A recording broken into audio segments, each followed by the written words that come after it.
हरियाणा के वो हजारों लाखों किसान जो पिछले 9 महीने से कृषि कानूनों के खिलाफ लड़ाई लड़ रहे हैं, दिन रात सड़कों पर हैं। उन किसानों के आंदोलन से निपटने के लिए हरियाणा सरकार अपने 7 सालों के अनुभव का इस्तेमाल कर रही है। उस समय हमारे अनुभव नहीं थे, आज तो हमारे अनुभव हैं। आज तो मैं कह सकता हूँ हमारे 7 साल के अनुभव है।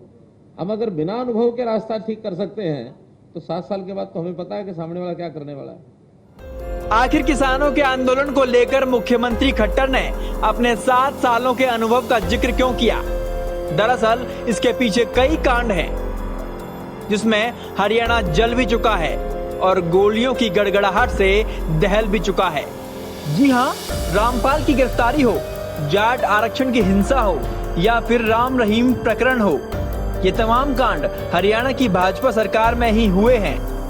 और इस दौरान मनोहर लाल खट्टर ने ही बतौर मुख्यमंत्री बागडोर संभाली। आज जब करनाल में किसानों पर लाठीचार्ज का मामला गर्म हुआ तो सीएम खट्टर ने अपने अनुभव का जिक्र भी कर दिया। मुख्यमंत्री ने कहा कि जब बिना अनुभव के रास्ता ठीक कर सकता हूं, तो अब तो उनके पास 7 सालों का अनुभव है, इसलिए उन्हें बाखूबी पता है कि सामने वाला आगे क्या करने वाला है।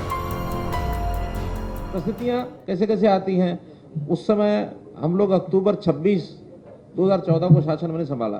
ठीक 7 दिन के बाद 3 नवंबर को हमको ये बता दिया गया कि कोर्ट ने एक आदेश दिया है कि वो क्या था, बरवाला वाला बाबा रामपाल को, उसको गिरफ्तार करके लाओ, उसको पेश करो। अब वो चूंकि इतने बड़े घेरे में अपने आप को सुरक्षित करके बैठा था, हमारा तो कोई अनुभव भी नहीं था, लेकिन फिर भी हमने जहां जहां बात करनी थी करके अपने पुलिस के एडमिशन सबको बुला करके कि भाई रक्तपात नहीं होना चाहिए, रक्तपात नहीं होना चाहिए और हमें उनको जो है कोई ऐसी व्यवस्था ना हो, लेकिन कोर्ट की आज्ञा का पालन भी करना है। 7 दिन लग गए, बिना एक भी गोली चलाए उनको पकड़ करके और कोर्ट के हवाले कर दिया। हुआ ना। दूसरी घटना आई, वो आई थी जाट आरक्षण की। उस जाट आरक्षण में भी जैसी घटनाएं उस समय हुई थी, हमको उस समय क्योंकि बहुत अनुभव नहीं था, 1-1.5 साल का अनुभव था, हम ये मानकर चलते थे कि जैसा आमने सामने बैठ के बात हो जाती है उसके बाद उसी अनुसार चलता है। लेकिन वो भी धोखा हुआ। धोखा क्या हुआ, हम तो बड़ी सहज अपने जिसको कहना चाहिए कि भी जैसे सहज तरीके से बात होती है, समझौता हो गया, मान लिया कि भी आरक्षण का 10% का हम कानून ले आएंगे और समझौता हो गया। समझौता होते ही और अगले दिन ही आंदोलन शुरू हो गया, क्योंकि कुछ लोग ऐसे होते हैं इस मामले में कि जिनको समझौता नहीं चाहिए, जिनको विवाद ही खड़ा करना है, विवाद के लिए विवाद। अब उसमें भी चूंकि अपोजिशन के लोग साथ जुड़े हुए थे, तब ये विषय ध्यान में आया कि राजनीतिक तौर पर किस सीमा तक कोई भी पॉलिटिकल पार्टी जा सकती है। वो सारे बिना अनुभव के नाते से हम लोग जूझते रहे, फिर भी हमने सफलता पा ली। तीसरा भी मामला आया पंचकुला का, उस तीसरे में भी आगे रास्ता निकल आया। रास्ता निकला क्या, जो कोर्ट ने कहा वो हमने किया।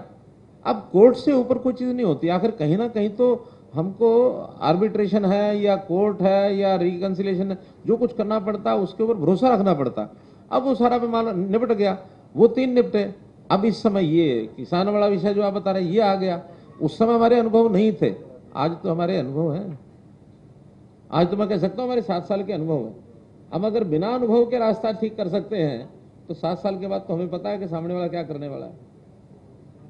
इसलिए इतना अंतर है कि उस समय हम 0 से शुरू हुए थे, आज हम ये जो टर्म है 5 साल के अनुभव के बाद शुरू किया।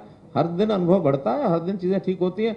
मुझे नहीं लगता कि कोई इतना व्यवधान बनेगा जिसमें से कोई रास्ता ना निकले। पिछले 7 सालों से सरकार से बातचीत न होने और लगातार सरकार के खिलाफ विरोध की आवाज उठाने के सवाल पर भी सीएम ने प्रतिक्रिया दी।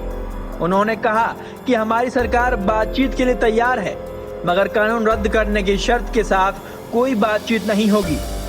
अब मैं तो स्वयं कहता हूं कि ऑफिशियली तो मैं एक स्टेट का चीफ मिनिस्टर हूं। ये कानून केंद्र के कानून है। केंद्रीय कानून में केंद्र सरकार के प्रतिनिधियों के साथ ही बैठ करके बातचीत हो सकती है। वहां कहने के लिए हम अपील करते हैं, हम कहते हैं, उसके लिए तैयार नहीं होते हैं। अल्टीमेटली जब तक ये तैयार नहीं होंगे बातचीत के लिए, तब तक उसमें समाधान क्या निकलेगा आप लोग बता दीजिए। कोई निकलने वाला नहीं है। इनको बैठने के लिए आप लोग भी कहें, हम भी अपील करते हैं, और मिल बैठ करके किसके साथ बैठना केंद्र में, वहां कठिनाई आ रही हो तो वहां हम बात करते हैं।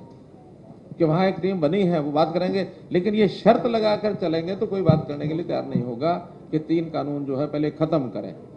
ये घोषणा करने का कोई अर्थ नहीं है मुझे, क्योंकि आज भी केंद्र सरकार ये मानती है कि 3 कानून देश के किसान के भले के। कुल मिलाकर किसानों और सरकार के बीच पेंच जबरदस्त तरीके से फंस गया है। सरकार तो आखिर सरकार ही है, वो तो आसानी से झुकेगी नहीं, मगर किसानों ने भी जिद पकड़ ली है, जिसके चलते इस लड़ाई का अंत क्या होगा और कब होगा कोई नहीं बता सकता।